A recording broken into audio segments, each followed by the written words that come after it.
الحمد لله الحمد لله الذي أبدع الأفلاك والأرضين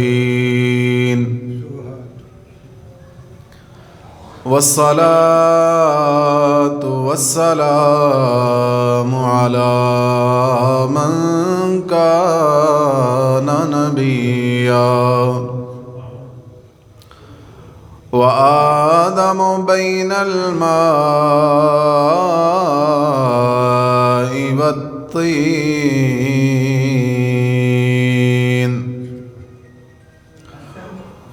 وعلى آله وأصحابه وأهل بيته أجمعين.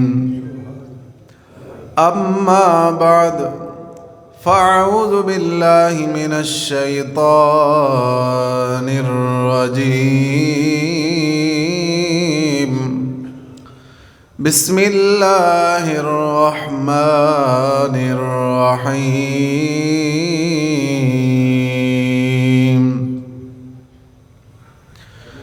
يريدون ليطفئوا نور الله بأفواههم والله متم نوره ولو كره الكافرون.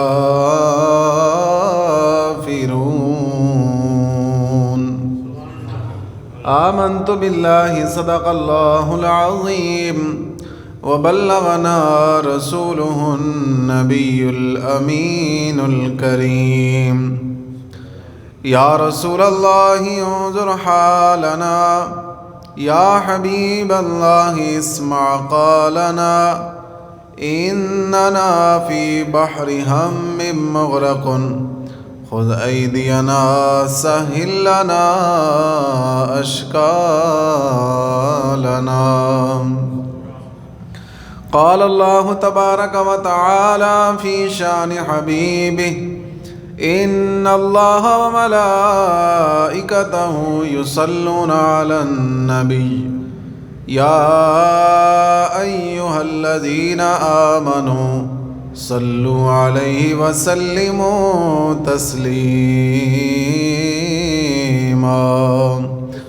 الصلاة والسلام عليك يا رسول الله وعلى آلك وأصحابك يا سيدي يا حبيب الله. الصلاة والسلام عليك يا سيدي يا نبي الله وعلى آلك وأصحابك يا سيدي يا نور الله. اللہ دے پاک کلام چوں قرآن دا رتبہ وکھرائے. اللہ دے پاک کلام چوں قرآن دا رتبہ وکھرائے. جویں نبیاں وچوں نبیاں دے، جویں نبیاں وچوں نبیاں دے، سلطان دا رتبہ وکھرائے. اللہ دے پاک کلام چوں قرآن دا رتبہ وکھرائے. ہر جان نے ایک دن جانا ہے، جدوں موت نے آن بلانا ہے. ہر جان نے ایک دن ਜਾਣਾ ਏ, ਜਦੋਂ ਮੌਤ ਨੇ ਆਣ ਬੁਲਾਣਾ ਏ। ਪਰ ਜਿਹੜੀ ਨਿਕਲੇ ਯਾਰ ਦੇ ਕਦਮਾਂ ਤੇ, ਜਿਹੜੀ ਨਿਕਲੇ ਯਾਰ ਦੇ ਕਦਮਾਂ ਤੇ, ਉਸ ਜਾਨ ਦਾ ਰੁਤਬਾ ਵੱਖਰਾ ਏ। ਅੱਲਾ ਦੇ ਪਾਕ ਕਲਾਮਾਂ ਚੋਂ ਕੁਰਾਨ ਦਾ ਰੁਤਬਾ ਵੱਖਰਾ ਏ। اللہ تبارک و تعالیٰ کی حمد و ثنا حضور سید عالم نور مجسم شاہ بنی آدم رسول محتشم صلی اللہ تعالی علیہ وآلہ وسلم کی بارگاہ بکس پناہ میں ہدیہ درود و سلام پیش کرنے کے بعد انتہائی واجب الاحترام دور و نزدیک سے آئے ہوئے حاضرین کرام، السلام علیکم ورحمۃ اللہ وبرکاتہ۔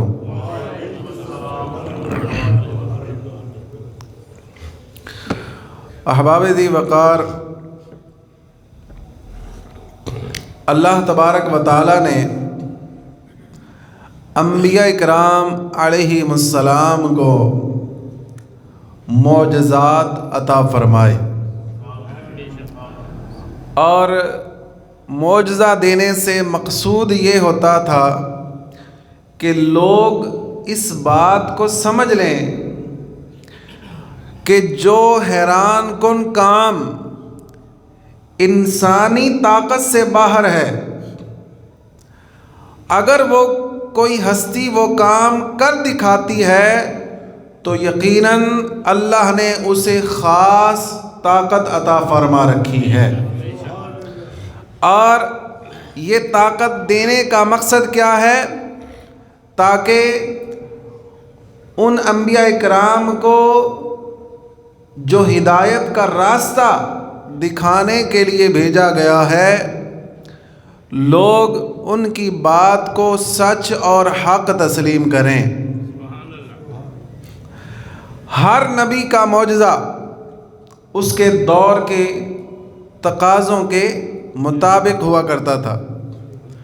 اب چونکہ نبی کریم رؤوف الرحیم صلی اللہ علیہ وسلم آپ امام الانبیاء بھی ہیں اور خاتم الانبیاء بھی ہیں، اللہ کے آخری نبی ہیں، تو قیامت تک اب آپ کا ہی کلمہ پڑھا جائے گا اور آپ کی ہی شریعت مطہرہ پر عمل ہوگا۔ لہٰذا اللہ تبارک و تعالی نے آپ کو معجزات بھی وہ عطا فرمائے جو قیامت تک میرے نبی کے حق اور سچ ہونے پر دلالت کرتے رہیں گے۔ سرکار دو عالم صلی اللہ تعالی علیہ وسلم کے عظیم معجزات میں سے سب سے بڑا معجزہ قرآن مجید ہے، اور یہ کئی وجوہ سے قرآن سب سے بڑا معجزہ ہے کہ اس جیسا فصیح و بلیغ شاندار کلام نہ آج تک کوئی کر سکا اور نہ کوئی قیامت تک کر سکے گا۔ جیسی تاثیر قرآن میں ہے، ایسی تاثیر، ایسا اثر نہ کسی کلام میں تھا، نہ ہے اور نہ کبھی ہوگا۔ قرآن مجید نے وہ سچے واقعات بیان فرمائے جو اس وقت لوگوں کو صحیح طرح معلوم بھی نہ تھے، اور آنے والے زمانے کی ایسی ایسی خبریں دیں کہ جن کی سچائی وقت کے ساتھ ساتھ ظاہر ہوتی رہی، اب بھی ظاہر ہو رہی ہے، اور قیامت تک اس کی سچائیاں ظاہر ہوتی رہیں گی۔ اور قرآن مجید تمام علوم کا ایسا بے مثال خزانہ ہے کہ بڑے سے بڑا عالم بھی اپنے پاس سے ایسی کتاب تیار نہیں کر سکتا۔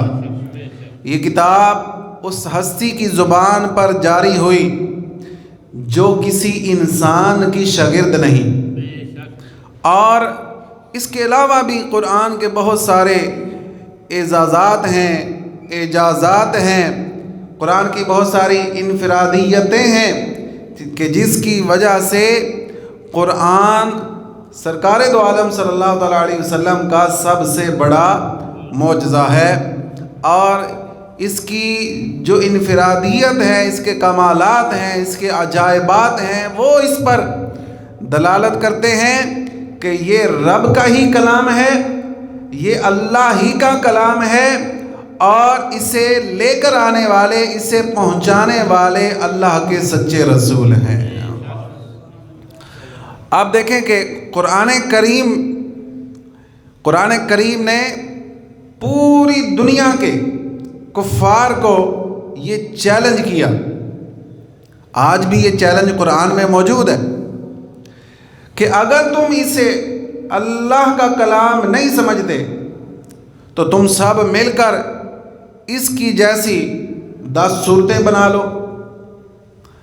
اگر 10 صورتیں نہیں بنا سکتے تو تم ایک آیت ہی اس طرح کی بنا دو، قرآن کی آیت جیسی ایک آیت بنا کے دکھاؤ، قرآن کی سورت جیسی ایک سورت بنا کے دکھاؤ۔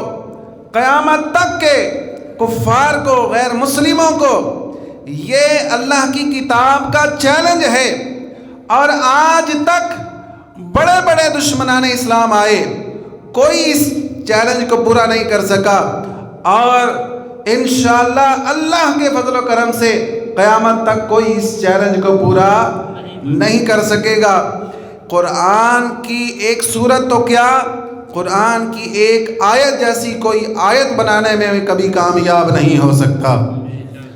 اور یہ چیلنج اس کو بڑے بڑے لوگوں نے کہا کہ ہم بنا کے لائیں گے۔ آج تو ہمیں عربی نہ پڑھنی آتی ہے، نہ ہمارے معاشرے میں اتنی کسی کو بولنی آتی ہے۔ یہ ان لوگوں کی بات ہو رہی ہے کہ جو عربی تکلم میں، عربی بول چال میں اپنا کسی کو ہمسر نہ سمجھتے تھے، وہ سمجھتے تھے کہ ہم سے بڑھ کر کوئی گفتگو کر ہی نہیں سکتا، ہماری گفتگو کا، ہماری بولی کا اور ہمارے جملوں کا کوئی مقابلہ نہیں کر سکتا۔ یہ ان کو چیلنج تھا، وہ آج تک کوئی ایک آیت نہیں بنا سکے، تو یہ بعد والے کیسے بنا سکتے ہیں؟ تو قرآن کا یہ چیلنج آج بھی کھڑا ہے، آج تک یہ چیلنج ہے اور قیامت تک ہے کہ اگر تم سچے ہو تو قرآن کی مثل بنا کے دکھاؤ، لیکن آج تک وہ اس کاوش میں کامیاب نہیں ہو سکے۔ ظاہر ہے کہ کوئی بھی جو مخالف ہوتا ہے، جب اس کے پاس دلیل نہ ہو، جب وہ دلیل سے مقابلہ نہ کر سکتا ہو، تو پھر وہ بدتمیزی پر آ جاتا ہے، پھر وہ جاہلانہ حرکتیں کرنے پر اتر آتا ہے، اور یہی معاملہ ہر دور میں قرآن مجید کا انکار کرنے والے ضدی کافروں کا رہا، اور اب بھی وہ ایسا کر رہے ہیں۔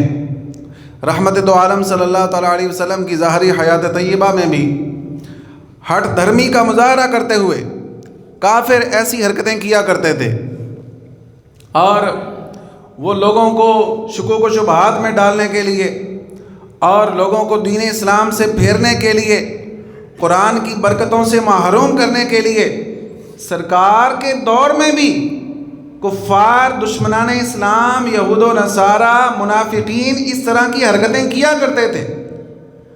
تو آج تو زمانہ ہی بہت عجیب ہے، آج تو زمانہ ہی فتنوں کا ہے، تو یہ ہر دور میں قرآن مجید سے لوگوں کو دور کرنے کے لیے سازشیں ہوتی آئی ہیں، یہ عجیب و غریب حرکات لوگ کرتے آئے ہیں، اور آج بھی قرآن کی عزت کو وہ گھٹانے کی کوشش میں لگے ہوئے ہیں، اور اسی کوشش میں وہ طرح طرح کی حرکتیں کر رہے ہیں۔ کوئی قرآن کو جلاتا ہے، کوئی اس کے ساتھ کیا کرتا ہے، کوئی کیا کرتا ہے۔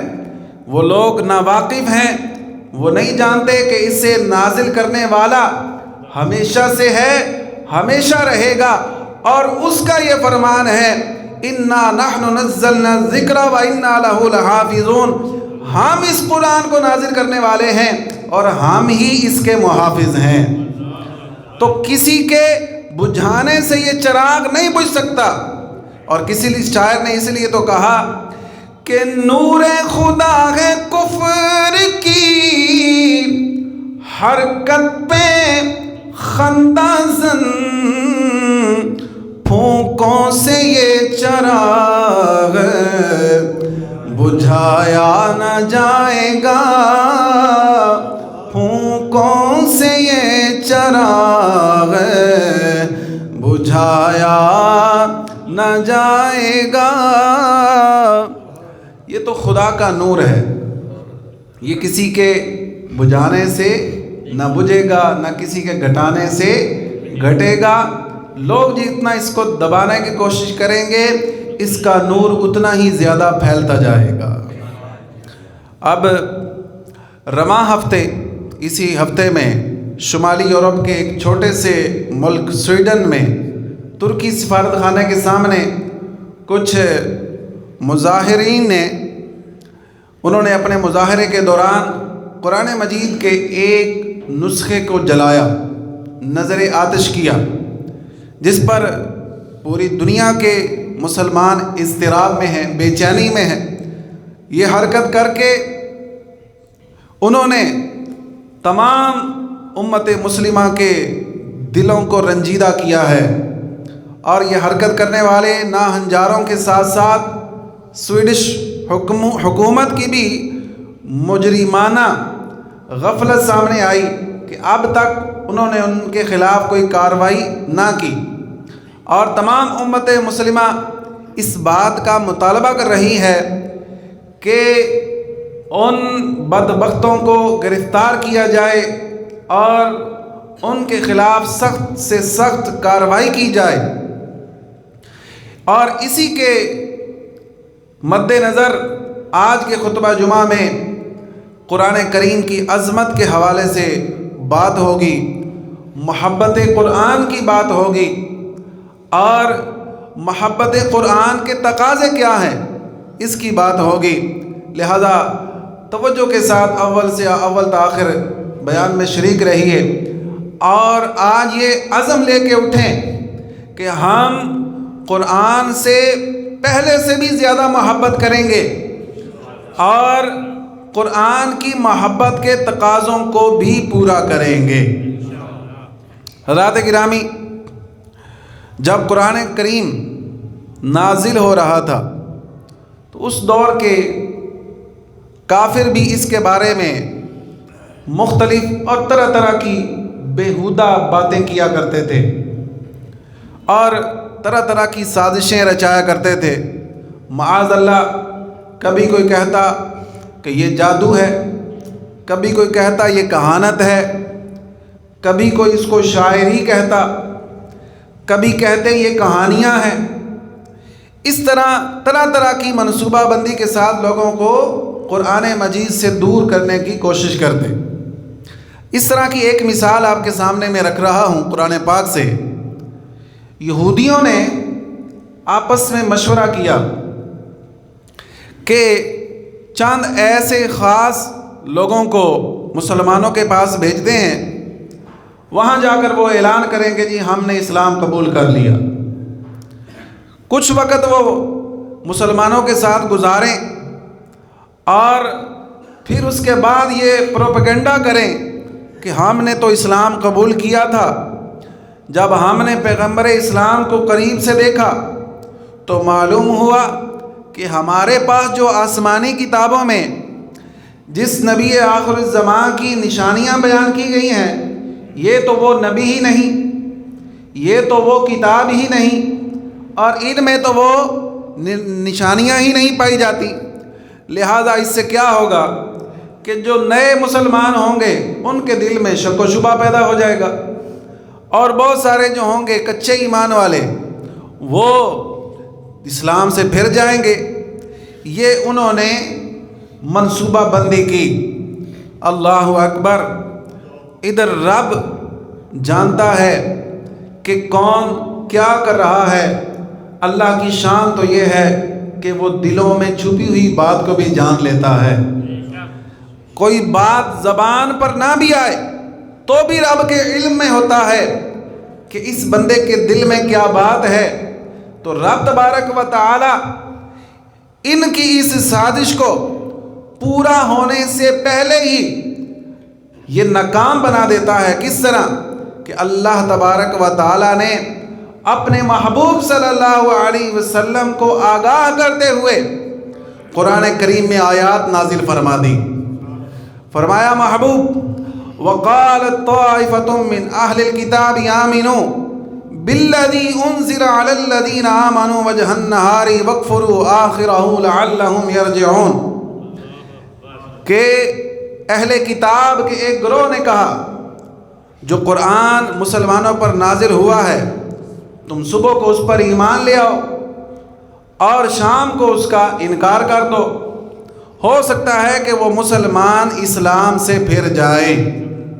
اب اس آیت کریمہ میں اللہ تبارک و تعالیٰ نے پہلے سے ہی مسلمانوں کو یہودیوں کی اس منصوبہ بندی کے بارے میں آگاہ فرما دیا، یوں ان کی پلاننگ بھی ناکام ہوئی اور آئندہ کے لیے ان کے حوصلے بھی پست ہو گئے، اور مسلمانوں کو اللہ تبارک و تعالی نے عزت عطا فرمائی، ان کے ایمان کی حفاظت فرمائی اور اپنے نازل کیے ہوئے قرآن کی بھی حفاظت فرمائی۔ تو خود رب کائنات اس پاک کلام کو نازل فرمانے والا ہے اور خود ہی اس کی حفاظت فرمانے والا ہے۔ دیکھیں اس دور میں، آج تو سوشل میڈیا کا دور ہے اور ذرائع ابلاغ جو ہیں یہ بہت زیادہ ہیں اور آسان بھی ہیں۔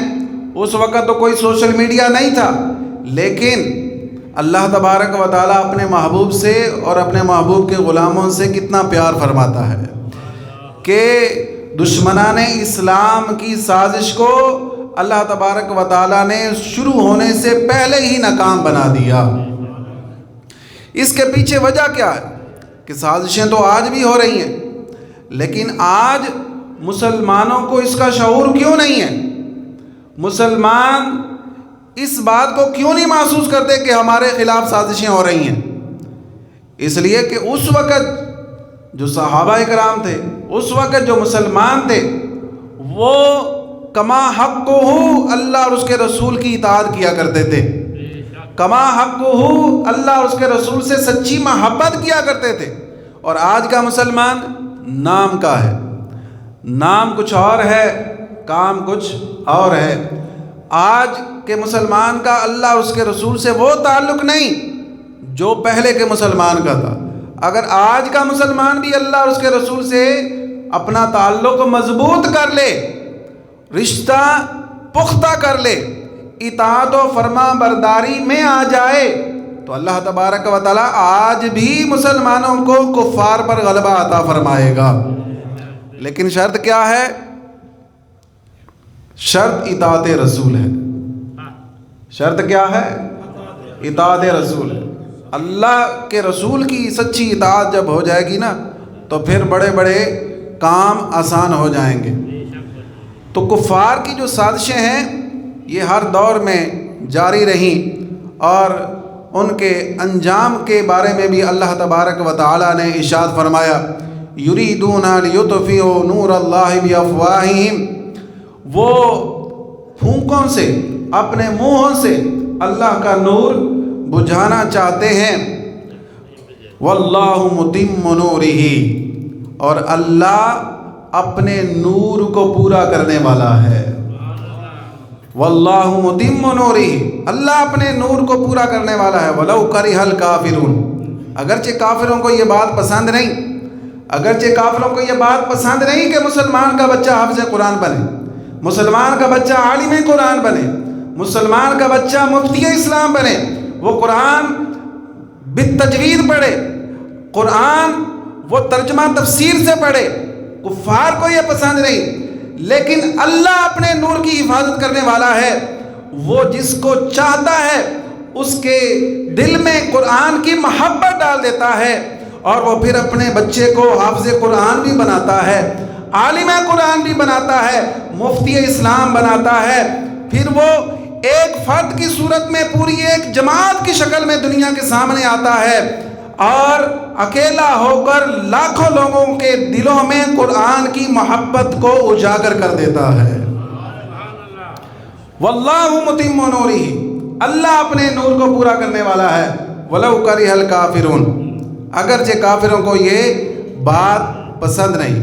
اور اللہ تبارک و تعالیٰ نے کفار کی ان سازشوں کو ہر دور میں ناکام بنایا اور ہر دور میں انہیں شرمندگی کا سامنا ہوا اور انہیں ذلت و رسوائی کا سامنا کرنا پڑا، اور اصل ان کو ذلت اور رسوائی کا سامنا تب ہوگا جب حضرت عیسیٰ علیہ السلام اس دنیا میں دوبارہ تشریف لائیں گے۔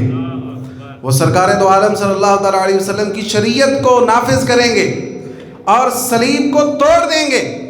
اہل کتاب سمیت، یہود و نصارہ سمیت پوری دنیا کے سارے کافروں کو ایک ہی آپشن ہوگا، یا تو اسلام قبول کر لو یا تمہیں قتل کر دیا جائے گا۔ تو اللہ تبارک و تعالیٰ کی مدد مسلمانوں کے اس طرح شامل حال ہوگی کہ اگر کوئی یہودی کسی درخت یا کسی پتھر کے نیچے بھی چھپا ہوا ہوگا نا، تو وہ بھی بول کر کہے گا یا عبد اللہ المسلم ھذا یہودی فتعالی اقتلہ۔ وہ مسلمان کو پکار کے کہے گا، اے مسلمان یہاں یہودی چھپا ہے، فتعال ادھر آؤ اور اس کو قتل کر دو۔ تو اس وقت پوری دنیا میں اسلام کا پرچم لہرا رہا ہوگا، ساری سازشیں نیست و نابود ہو جائیں گی، تمام مذاہب ختم ہو جائیں گے اور صرف ہر طرف اسلام ہی اسلام کا بول بالا ہو جائے گا۔ ساری سازشیں اس وقت پوری امت مسلمہ جو ہے وہ ایک پیج پر ہوگی، ایک مسلک پر ہوگی، اور کس مسلک پر ہوگی؟ جو مسلک اللہ تبارک و تعالیٰ نے ہمیں عطا فرمایا ہے، مسلک اہل حق، اہل سنت و جماعت پر ساری امت ہوگی اور ہر طرف اسلام کا بول بالا ہوگا۔ اب دیکھیں جناب، اس وقت جو ہے امت مسلمہ کی صورتحال یہ ہے کہ جب دشمنان اسلام قرآن یا صاحب قرآن کی بے حرمتی کرتے ہیں تو زیادہ تر مسلمان حکمران ایسے خاموش رہتے ہیں کہ ان کے کان پر جوں تک نہیں رینگتی۔ کچھ مسلمان ممالک کے ذمہ داران جناب اپنا احتجاج ریکارڈ کرواتے ہیں یا کوئی قرارداد پاس کر لیتے ہیں، تو یہ کافی نہیں ہے۔ قرارداد پاس کرنے سے ان کو کیا فرق پڑتا ہے؟ حالانکہ سب کو معلوم ہے کہ صرف بیانات دینے سے، قراردادیں پاس کرنے سے کچھ فرق نہیں پڑتا۔ اگر بیانات دینے سے، احتجاج کرنے سے کوئی فرق پڑتا تو کشمیریوں کو رہائی مل جاتی، فلسطینیوں کو انصاف مل جاتا، اور دنیا جہاں میں جہاں کہیں مسلمانوں پر ظلم ہو رہا ہے ان کو چھٹکارا مل جاتا۔ تو پتہ چلا صرف احتجاج سے کوئی فرق نہیں پڑتا، صرف قرارداد پاس کرنے سے کوئی فرق نہیں پڑتا۔ اگر فرق پڑ سکتا ہے تو ہمیں ان سے سفارتی اور معاشی تعلقات ختم کرنے ہوں گے، اجتماعی طور پر مسلمانوں کو دشمنان اسلام کا بائٹ کاٹ کرنا ہوگا۔ اور دیکھیں نا یہ بات کتنی خوش آئند ہے کہ اس مذموم واقعے کے بعد جو سویڈن میں ترکی سفارت خانے کے سامنے قرآن کی بے حرمتی کی گئی، تو ترکی میں لاکھوں مسلمان روڈوں پر آ کر احتجاج کر رہے ہیں، اور ان کے وزراء کی جو آپس میں ملاقاتیں ہونے والی تھیں اس کو منسوخ کر دیا گیا، اور یورپ کی جو کورٹ ہے اس میں انہوں نے کیس دائر کرنے کا فیصلہ کیا، ان کا سفارت خانہ وہاں سے ختم کرنے کا فیصلہ کیا۔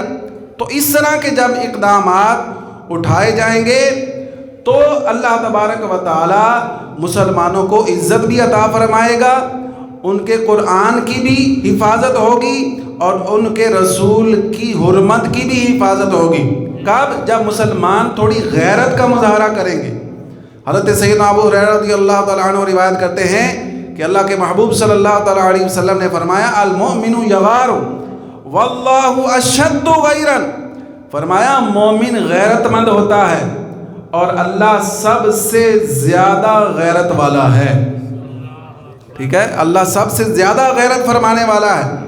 تو جناب مومن غیرت والا ہوتا ہے، اس کو اپنے دینی معاملات میں بھی اور دنیاوی معاملات میں بھی غیرت کا مظاہرہ کرنا چاہیے، بے ضمیر نہیں ہونا چاہیے. اور ایمانی معاملے میں تو سب سے زیادہ حمیت اور غیرت کی ہمیں ضرورت ہے. ایمان کے معاملے میں ہم جتنے غیرت مند ہو جائیں گے دنیا میں اتنے ہی ہم عزت مند بھی ہو جائیں گے. یہ بات اپنے ذہن میں رکھیں. آج ہم دنیا میں رسوا کیوں ہیں؟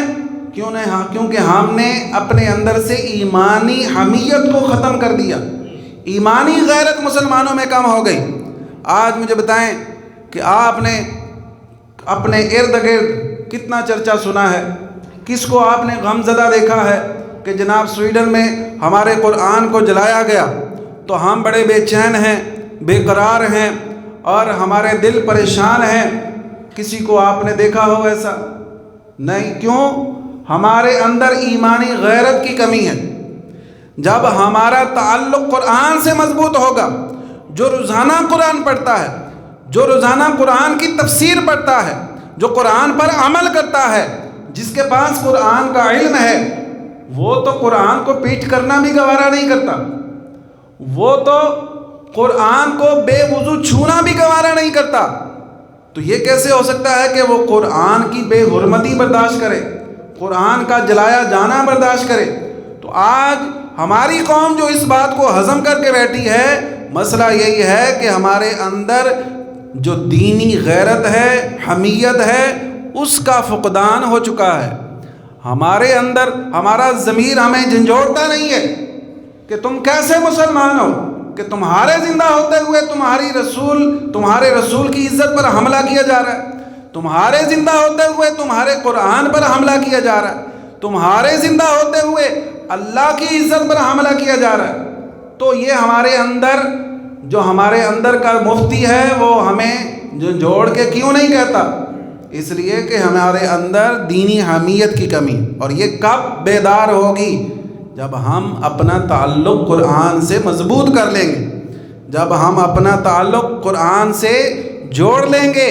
دیکھیں نا، حضرت خواجہ غریب نواز رحمۃ اللہ تعالیٰ علیہ کا کل عرس ہے، جن کو اللہ تعالیٰ نے حقیقی دینی حمیت اور غیرت عطا فرمائی، جن کی ایک نگاہ سے لاکھوں کفار دامن اسلام سے وابستہ ہو گئے ہے جی. ان کو اللہ تبارک و تعالیٰ نے حقیقتاً دین کی غیرت عطا فرمائی، ایمانی غیرت عطا فرمائی. آپ اپنے ملفوظات میں لکھتے ہیں کہ سلطان محمود غزنوی رحمۃ اللہ تعالیٰ علیہ 1030 عیسوی کو ان کی وفات کے بعد کسی شخص نے ان کو خواب میں دیکھا اور پوچھا، خدا تعالیٰ باتوجہ کر، کہ اللہ تبارک و تعالیٰ نے آپ کے ساتھ کیا معاملہ فرمایا؟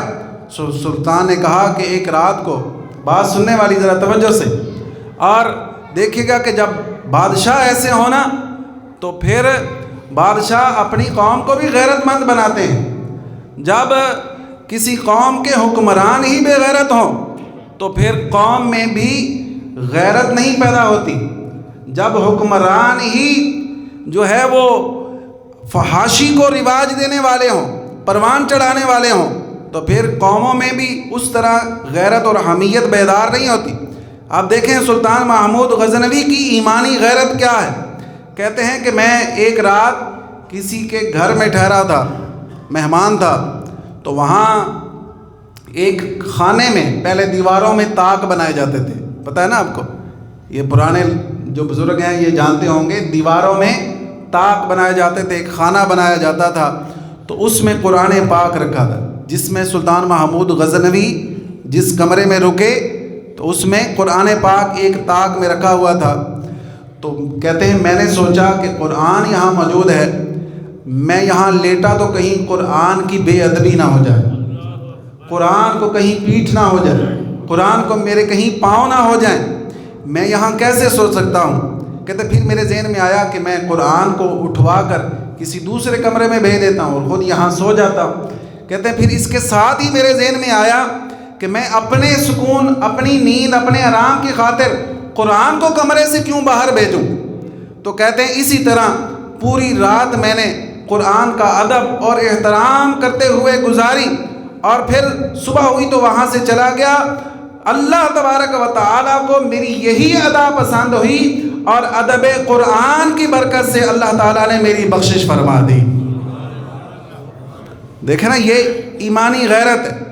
آج ہمارے تعلیمی اداروں میں کیا ایمانی غیرت کا نام دیا جا رہا ہے؟ اگلے دن ایک بچہ مجھ سے، اس کا اسلامیات کا پیپر تھا، کچھ قرآنی معلومات کے لیے وہ میرے پاس آیا، شاید ابھی یہاں پہ بیٹھا بھی ہو، تو اس کا وضو نہیں تھا۔ میں نے پوچھا، میں نے تو ایسے اچانک پوچھ لیا، میں نے کہا آپ کا وضو ہے؟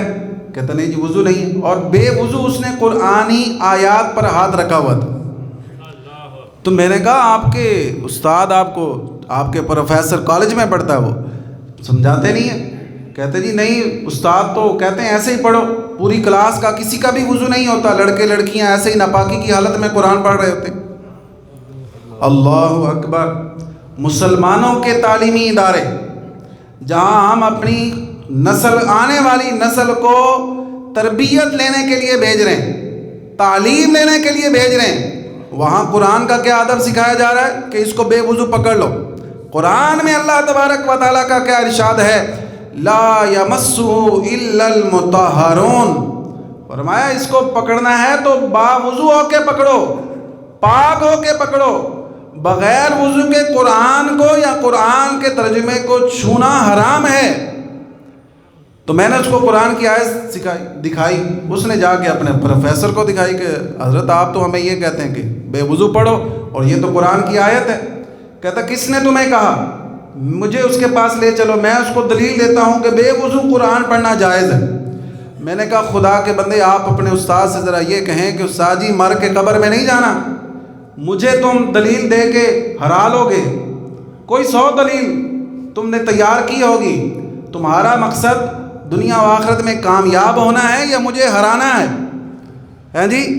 تو یہ تو ہمارے تعلیمی اداروں کا یہ حال ہے کہ جہاں پر قرآن جیسی عظیم لارب پاک کلام کو بے وضو پڑھنا سکھایا جا رہا ہے، اور اوپر سے ڈٹائی کے ساتھ ضدی پن کے ساتھ پھر اس پر اڑے بھی ہوئے ہیں کہ نہیں یہ اس کو جائز ہے جائز ہے۔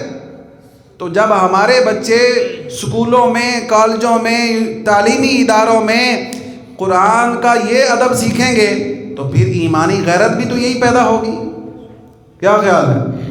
تو ایمانی غیرت تب آئے گی جب غیرت مندوں کے پاس بیٹھیں گے، ایمانی حمیت تب پیدا ہوگی جب عاشقان مصطفیٰ کے پاس بیٹھیں گے۔ تو جب صحبت ہی بری ہوگی، صحبت ہی بے شرموں کی ہوگی، تو پھر ایمانی غیرت کہاں سے آئے گی؟ ابھی جناب آپ دیکھیں کہ مسلمانوں کے ملک میں خبریں چلائی جا رہی ہیں کہ جناب 5 دن سے کراچی میں ڈانس تھیٹر جاری ہے، اور جناب وہاں پر طرح طرح کے مختلف تعلیمی اداروں سے اسٹوڈنٹ آ کر ڈانس کر رہے ہیں، لڑکے بھی لڑکیاں بھی، کثیر تعداد میں، بڑے فخر کے ساتھ بتایا جا رہا ہے کہ جی وہاں طالب علموں نے حصہ لیا، کس میں؟ ڈانس میں۔ تو جس معاشرے میں بے حیائی کو رواج دیا جائے گا، اللہ اور رسول کی نافرمانی کو بطور فخر بیان کیا جائے گا، تو اس میں قرآن کی تعظیم کہاں سے آئے گی؟ اس کو کیسے سمجھایا جائے گا قرآن کا ادب کیا ہے، قرآن کا احترام کیا ہے، اس کا مقام کیا ہے؟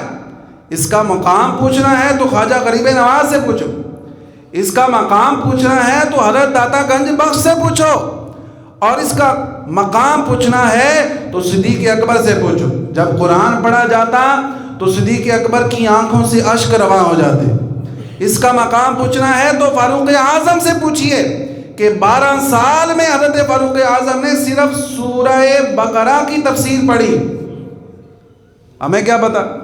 ہم نے تو بچپن میں ناظرہ پڑھا تھا اور کوئی پتہ نہیں صحیح پڑھا تھا کہ غلط پڑھا تھا۔ نماز میں جو قرآن پڑھتے ہیں کوئی پتہ نہیں اس کا تلفظ کدھر کوئی جا رہا ہے، کیسے پڑھنا ہے، نماز کا ترجمہ بھی ہمیں نہیں آتا۔ معذرت کے ساتھ تھوڑی کڑوی باتیں ہیں، ہضم کیجئے گا، لیکن فائدے کی ہیں۔ کڑوی دوائی جو ہوتی ہے وہ ڈاکٹر تب دیتا ہے جب میٹھی دوائی فائدہ نہ دے رہی ہو. کیوں بھائی؟ ایسے ہی ہے. تو اس لیے یہ تھوڑی سی کڑوی ہے، لیکن آپ اس کی کڑواہٹ کو محسوس نہ کریں، آپ اس کے نتیجے پر غور کریں کہ آج بھی مسلمان اگر قرآن سے سچی محبت کرتا، قرآن کو اپنے دل میں بسا لیتا، قرآن کا خود بھی عالم بنتا، حافظ بنتا، اپنے بچے کو بھی قرآن کا حافظ عالم بناتا. صرف حافظ بنانا بھی کافی نہیں ہے، میں آپ کو صحیح بتاؤں، ورنہ ہمارے معاشرے میں ہر گھر میں بہت سارے لوگ جو ہیں جنہوں نے اپنے بچوں کو حافظ قرآن بنایا، اور آپ اس کو وہ روتے ہیں کہ اس کو سیدھا کیسے کریں آپ، کہ یہ اس کو حافظ قرآن بنایا تھا ہم نے اپنی نجات کے لیے، اور ہمیں اس کی نجات کی فکر ہے کہ یہ بھی بخشا جائے گا کہ نہیں بخشا جائے گا. کیوں؟ ہم جیسے حافظ قرآن بناتے ہیں فوراً اس کو اسکول میں پھینک دیتے ہیں، اور اسکولوں میں تو جس طرح پھر تربیت کی جاتی ہے یہ آپ کے سامنے ہی. ہماری بچیوں اور بچوں کو وہاں ناچ گانا سکھایا جا رہا ہے، آج سب کے سامنے یہ چیزیں. آج تھوڑے دن پہلے، یہ پچھلے ہفتے کی بات ہے، لاہور کے ایک تعلیمی ادارے میں ایک بچی نے اپنی دوسری روم میٹ کو شراب پینے سے منع کیا تو اس پر تشدد کیا گیا. ہمارے تعلیمی اداروں میں شراب ہے، نشہ پہنچایا جا رہا ہے، ہماری نوجوان نسل کو تباہ کیا جا رہا ہے. تو اگر آج بھی ہم سدھر جائیں، اپنا قبلہ درست کر لیں، اللہ اور اس کے رسول سے سچی محبت کریں، قرآن کے ساتھ اپنا تعلق مضبوط کر لیں اور قرآن سے اپنا رشتہ جوڑ لیں، تو آج بھی اس پسیوں میں گری ہوئی قوم کو اللہ عزت عطا فرمائے گا. درس قرآن اگر ہم نے نہ بلایا ہوتا، یہ زمانہ نہ زمانے نے دکھایا ہوتا، وہ معزز تھے زمانے میں مسلمان ہو کر، ہم خار ہوئے تارک قرآن ہو کر. آج ہماری رسوائیاں قرآن سے منہ موڑنے کی وجہ سے ہیں.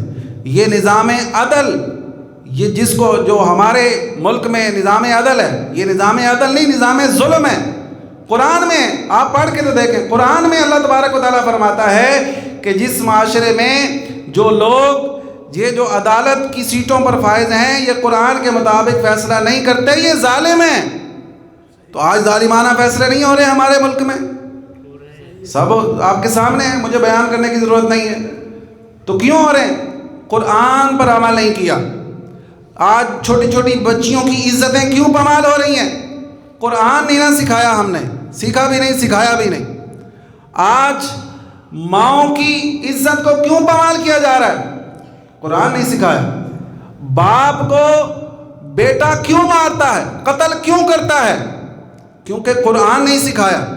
اگر قرآن سکھایا ہوتا تو یہ بیٹا باپ کو مارتا نہیں، اس کے ہاتھ چومتا. قرآن سکھایا ہوتا تو اولاد ماں کو پراپرٹی وراثت کی وجہ سے قتل نہ کرتی، اس کے قدموں کو بوسہ دیتی، اس کی خدمت کرنا اپنی نجات کا باعث سمجھتی. تو کیا ہے؟ قرآن سے ہم نے اپنا تعلق مضبوط کرنا ہے. اور آج یہ عہد کر لے، کم از کم وہ جو سویڈش لوگوں نے قرآن کو جلایا اور نظر آتش کیا، تو کم از کم اس کے خلاف آپ اتنا تو سٹینڈ لے لیں کہ اتنا تو آپ اپنے اندر یہ عزم اور پختہ ارادہ پیدا کر لیں کہ ہم نے انہوں نے قرآن سے دور کرنے کے لیے ہمیں طرح طرح سے ورگلایا، بہکایا، میں نے قرآن سے اتنا ہی تعلق اپنا مضبوط کر لینا ہے.